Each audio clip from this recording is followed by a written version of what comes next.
Hey guys, Eli here.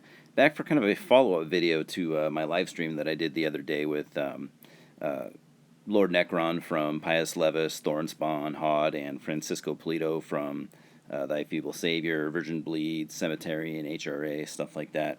I had a really good time doing that, but what I noticed, and I pretty much noticed this as we were doing the stream, I noticed all the albums that I left off my list. I mean, sure, we were only choosing 10, but I don't even know if that would have really been my definitive 10.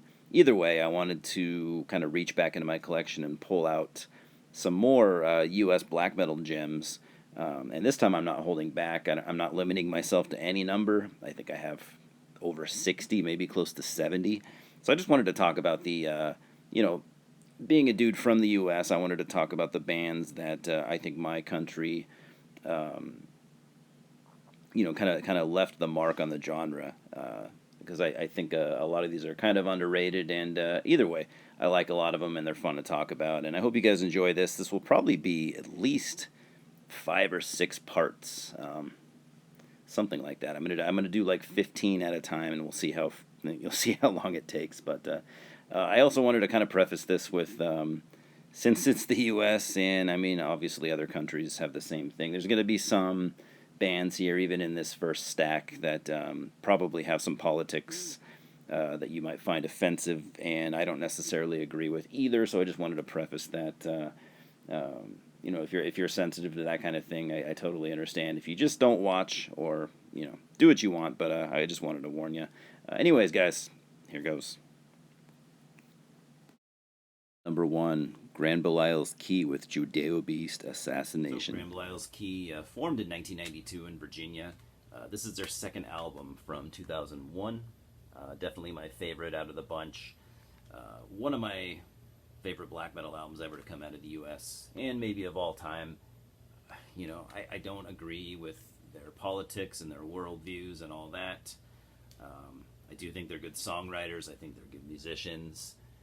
I didn't really know quite I didn't know this kind of thing existed in any genre of metal when I first heard this album. So it took me, maybe I'm a little dense, but it took me a while to catch on to. I think I didn't have the CD for the longest time. I just had like a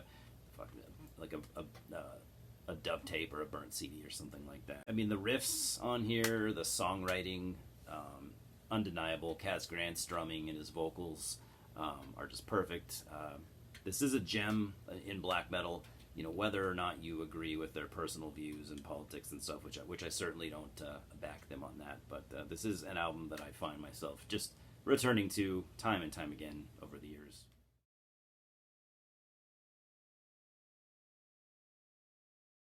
Number 2, Thy Feeble Savior, Blasphemic Disgust. Thy Feeble Savior formed in 2004 in Texas. Francisco, from my last live stream that I was talking about, this is actually one of his bands. I've always been a big fan of this. This is the second demo from 2015, and this is just nasty black death metal, whatever you want to call it.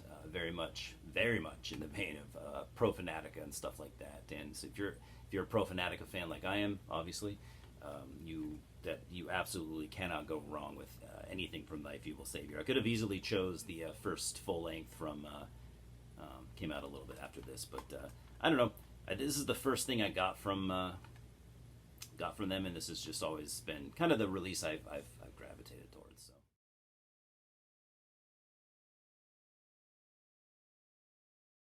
Number 3, Have a Hedge, Unholy Anti-Christian Perversion.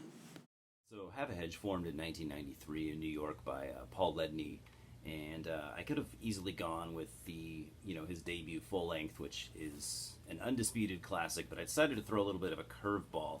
I went with this bootleg tape here that has the first 2 EPs on here. So it's got Unholy Darkness and Impurity from 1993 and Black Perversion from 1994. Yeah, the early Have a Hedge stuff is just undisputedly some of the best black metal to come out of the U.S. or anywhere really.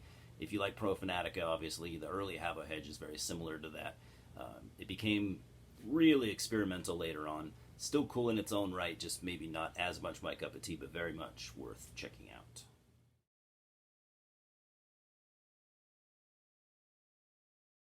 Number 4, Torvus, The Innate Disease. Torvus formed in 2014 in Baltimore, Maryland, and this is their second album from 2021. Now, this is where things start to get a little bit of a mixed bag.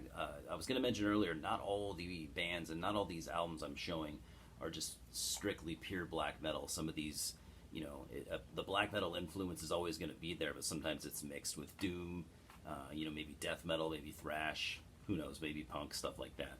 So Torvus play definitely not a straight up black metal. They play a very doom laden black metal with even some death metal influences.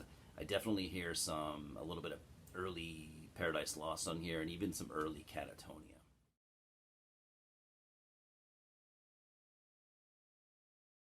Number 5, Nemorensis, The Fey Queen. So Nemorensis formed in 2013 in California, and this is their debut full length from 2017. Sole full length so far. This is a one-man project.